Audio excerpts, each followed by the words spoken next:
আমি হৈমন্তী সরকার, কাজ করছি চিফ ডায়েটিশিয়ান হিসেবে উত্তরা জেনারেল হাসপাতালে। আমাদের কাছে অনেকেই জানতে চায় ওজন কমানোর ডায়েট কেমন হবে, বা একজন ব্যক্তি যদি তার ডায়েটের মাধ্যমে তার ওজন কমাতে চায়। এক্ষেত্রে প্রথমে খেয়াল করতে হবে একজন ব্যক্তি কতটুকু ওজন কমাতে চাচ্ছে। ওজন যদি 5 থেকে 10 কেজি কমাতে চায় সেক্ষেত্রে তাহলে খেয়াল করতে হবে কিছু বিষয়ের ক্ষেত্রে। ওজন কমানোর ডায়েটে কিছু বিষয় খাদ্যাভ্যাসে পরিবর্তন আনতে হবে। যেমন প্রথমে ওজন কমানোর ডায়েটে রাখতে পারে ওটস মিল। এই খাবারটি একজন ব্যক্তি যদি ওজন কমাতে চায় সারাদিনে সে কমপক্ষে 1 থেকে 2 বার ডায়েটে ওটস মিল রাখতে পারে। ওজন কমানোর ডায়েটে ডার্ক চকলেট খুব ভালো ভূমিকা পালন করে।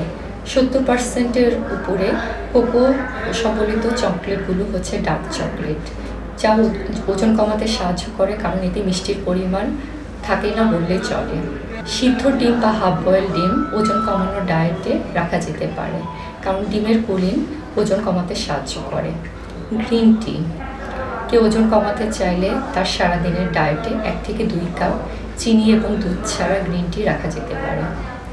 ওজন কমানোর খাদ্যাভ্যাসে আরেকটা পরিবর্তন হচ্ছে রান্নায় তেলের ব্যবহার।